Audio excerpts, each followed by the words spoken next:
जी बिल्कुल, प्रिया कुमारी अगवा केस ते सेनेट जी कमेटी बराए दाखिला जो आला सितही इजलास थियो है। सेनेटर धनेश कुमार जी दरख्वास्त सेनेट जी कमेटी बराए दाखिला प्रिया कुमारी अगवा केस ते अज एक आला सितही इजलास पिण कोठायो हुयो, जैमें वजीर मुमलिकत बराए दाखिला senator Talal Chaudhry, IG police Sindh, FIA ऐं ॿिया अहम इदारा जेके आहिनि वफ़ाक़ी तौर सूबाई पिण शामिल थिया।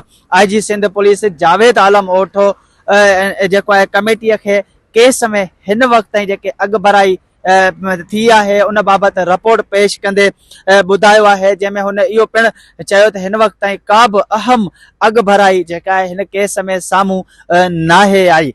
जॾहिं त कमेटी इजलास जे दौरान जेको आहे आला ऑफिसरनि मौक़ुफ़ अख़्तियार कयो आहे त 18 तरमीम खां पोइ सूबाई जेके मामला आहिनि उहे वफ़ाक़ी सतह ते जेके आहिनि उन्हनि जी मुदाख़लत मुमकिन नाहे ऐं न करणु घुरिजे, जंहिं ते सेनेटर धनेश कुमार जवाब ॾींदे चयो त क़ाइम कमेटीअ खे तफ़सील खां आगाह कंदो हलां त प्रिया कुमारी अगवा केस बैनुल अक़वामी सतह ते पाकिस्तान जी बदनामीअ जो सबबु बणिजी रहियो आहे।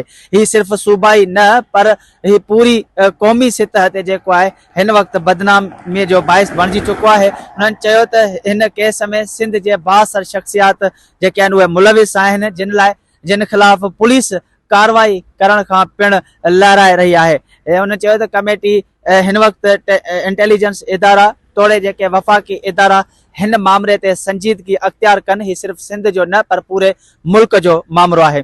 क़ाइम कमेटी गॾियल तौर ते IG पुलिस सिंध खे हिदायत कई आहे। जावेद आलम ओटो हाणे जेको आहे सिंध पुलिस जी कमांड संभाली आहे, जंहिं ते हुनखे हिकु भेरो ॿीहर मौक़ो पिण ॾिनो वञे थो त हू पंहिंजी प्रिया कुमारीअ जे केस में जेका आहे कारकर्दगी रिपोर्ट हिकु महीने बाद पेश कनि ऐं जल्दी जेको आहे हिन में मुलविस जेके जवाबदार आहिनि गिरफ़्तार कया वञनि।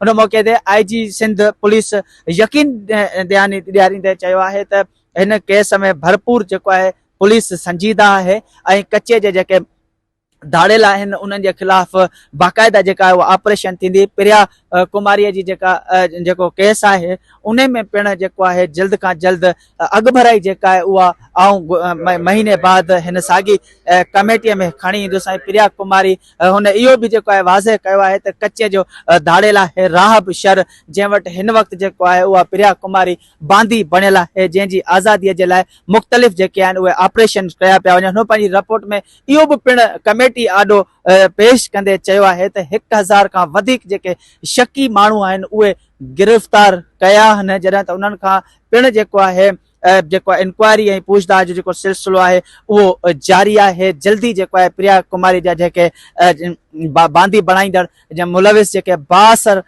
जेके माण्हू आहिनि उन्हनि खे पिण जल्दी सोगो कयो वेंदो। IG सिंध जावेद आलम ओठो इहो बि कमेटी आॾो पिण ॿुधायो आहे त 62 कानून आॾो केर बि नाहे, जेको बि मुलविस हूंदो उन्हनि ख़िलाफ़ कार्रवाई थींदी। कचे में पिण जेके आहे धाड़ेलनि ख़िलाफ़ जेके ऑपरेशन्स आहिनि उहे जारी आहिनि। कंहिं बि धाड़ेल सां का बि रिआयत न कई वेंदी। जी।